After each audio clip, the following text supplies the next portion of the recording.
साल था 1977। देश में हुकूमत की तस्वीर बदल चुकी थी। दिल्ली से लेकर पटना तक एक ही नारा गूंज रहा था, संपूर्ण क्रांति। और इस नारे ने भारतीय राजनीति की नींव हिला कर रख दी थी।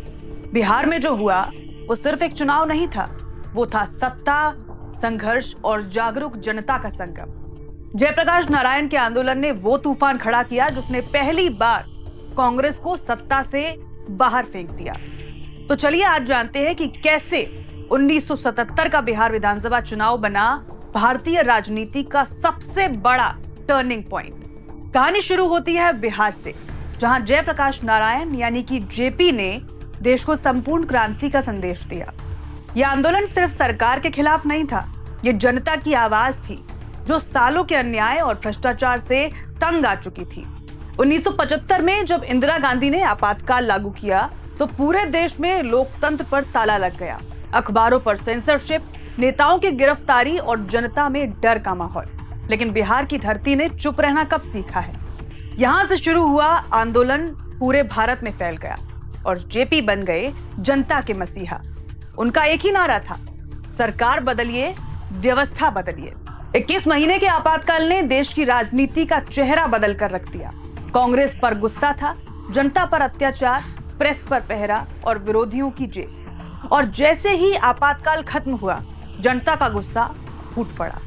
केंद्र में इंदिरा गांधी की सरकार अब जा चुकी थी, जनता पार्टी बन चुकी थी, जो असल में कांग्रेस विरोधी सभी दलों का एक मजबूत गठबंधन था। अब बारी थी बिहार की, क्योंकि बिहार तो वही धरती थी जहां से क्रांति की शुरुआत हुई थी। 1977 में बिहार विधानसभा का कार्यकाल मार्च 1978 तक था, लेकिन केंद्र सरकार ने अप्रैल 1977 में 9 राज्यों की विधानसभाएं भंग करने का आदेश दे दिया। यानी जनता अब तय करेगी कि कौन चलाएगा बिहार और कौन चलेगा बिहार में। फिर जून 1977 में बिहार में चुनाव कराए गए। पूरा माहौल एक जन आंदोलन की तरह था। हर गली, हर चौक, हर चाय की दुकान पर एक ही चर्चा होने लगी कि अब के बार कांग्रेस नहीं, जनता पार्टी के झंडे लहराने लगे। और कांग्रेस के नेता जो कभी भीड़ में सर उठाते थे, अब बचने की कोशिश कर रहे थे। और जब नतीजे आए तो वो कांग्रेस के लिए किसी सदमे से कम नहीं थे। जिस कांग्रेस ने आजादी के बाद से बिहार पर लगभग राज किया, वो पूरी तरह से हार गई थी। जेपी आंदोलन की लहर इतनी तेज थी कि लोगों ने कांग्रेस को हर सीट पर सबक सिखाया। बिहार की जनता ने कह दिया, अब हमें सत्ता नहीं, परिवर्तन चाहिए। जनता पार्टी ने कांग्रेस को पटखनी दे दी। राज्य की राजनीति में अब एक नया अध्याय शुरू हुआ, जहां कांग्रेस अब वर्चस्व वाली पार्टी नहीं बल्कि सिर्फ एक मामूली विपक्ष बनकर रह गई। अब बात करते हैं इस चुनाव की सबसे दिलचस्प सीट, सुगौली विधानसभा क्षेत्र की। यहां भिड़े 2 दिग्गज वामपंथी नेता, एक और भारतीय कम्युनिस्ट पार्टी यानी कि सीपीआई के रामाश्रय सिंह और दूसरी तरफ मार्क्सवादी कम्युनिटी पार्टी सीपीएम के भूप नारायण सिंह। यह मुकाबला इतना कांटे का था कि जीत और हार के बीच का फासला था सिर्फ 93 वोट। जी हां, सिर्फ 93 वोट। आखिरकार रामाश्रय सिंह ने यह चुनाव जीत लिया, लेकिन इस नतीजे ने यह दिखा दिया कि बिहार की राजनीति अब 2 ध्रुवों में बंट चुकी थी। एक तरफ जनसंघ जनता पार्टी का गठबंधन, दूसरी तरफ लेफ्ट और समाजवादी विचारधारा। इस चुनाव में एक दिलचस्प पहलू और था, महिलाओं की भागीदारी। कुल 96 महिला प्रत्याशियों ने अपनी किस्मत आजमाई। ये अब तक का सबसे बड़ा आंकड़ा था, लेकिन अफसोस उनमें से सिर्फ 13 महिलाएं ही जीत पाईं। यानी भागीदारी बढ़ी लेकिन सफलता नहीं। 2898 पुरुष उम्मीदवारों में से 311 जीते, लेकिन महिलाओं के लिए यह सफर अब भी कठिन था। जेपी आंदोलन में महिलाएं सड़क पर थीं, नेतृत्व कर रही थीं, लेकिन राजनीति की चौखट पर आते ही उनकी आवाज कमजोर पड़ जाती थी या कमजोर कर दी जाती थी। अब जरा आंकड़ों पर नजर डालिए। 1977 के बिहार विधानसभा चुनाव में कुल 324 सीटों के लिए मुकाबला हुआ। कुल 2994 उम्मीदवार मैदान में थे। इनमें से 2301 ने अपनी जमानत गंवाई। मतलब लगभग 77% उम्मीदवारों को जनता ने पूरी तरह से नकार दिया। 174 सीटों पर 6 से 10 प्रत्याशी थे, 70 सीटों पर 11 से 15 प्रत्याशी।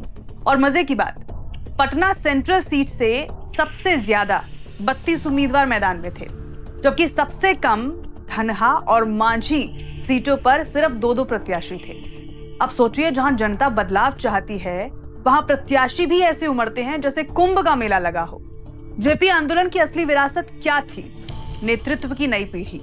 इस आंदोलन से निकलकर जो युवा नेता आगे आए वो आने वाले दशकों तक बिहार की राजनीति पर छा गए। इसी दौर में लालू प्रसाद यादव, नीतीश कुमार, सुशील कुमार मोदी और कई अन्य नेताओं ने राजनीति में कदम रखा था। ये सब जेपी आंदोलन की मिट्टी से पैदा हुए थे, जो आगे चलकर मुख्यमंत्री, उप मुख्यमंत्री और राष्ट्रीय नेता बने। 1977 का चुनाव सिर्फ एक राजनीतिक परिवर्तन नहीं था, ये नई पीढ़ी की राजनीति का जन्म था। कांग्रेस के लिए 1977 की हार सिर्फ एक चुनावी हारना नहीं था, ये उस वर्चस्व का युग का अंत था जो आजादी से लेकर अब तक कायम था। बिहार जो कभी कांग्रेस का गढ़ कहा जाता था, अब उसके हाथों से फिसल चुका था। जनता पार्टी की जीत ने यह साबित कर दिया कि जनता अगर ठान ले तो कोई भी सरकार टिक नहीं सकती। जेपी आंदोलन ने लोगों को यही सिखाया कि लोकतंत्र जनता का होता है, नेताओं का नहीं। 1977 का बिहार विधानसभा चुनाव सिर्फ एक राजनीतिक घटना नहीं था, वो लोकतंत्र की ताकत का प्रतीक था। बिहार ने पूरे देश को दिखा दिया कि अगर जनता जाग जाए तो कोई भी ताकत उसे दबा नहीं सकती। जेपी आंदोलन ने न सिर्फ इंदिरा गांधी की सत्ता गिराई बल्कि देश की राजनीति को नया चेहरा दिया। आज भी जब हम बिहार की राजनीति की बात करते हैं तो 1977 का जिक्र किए बिना ये कहानी अधूरी रहती है, क्योंकि यही वो साल था जब जनता ने कांग्रेस को हराया और लोकतंत्र ने खुद को बचाया।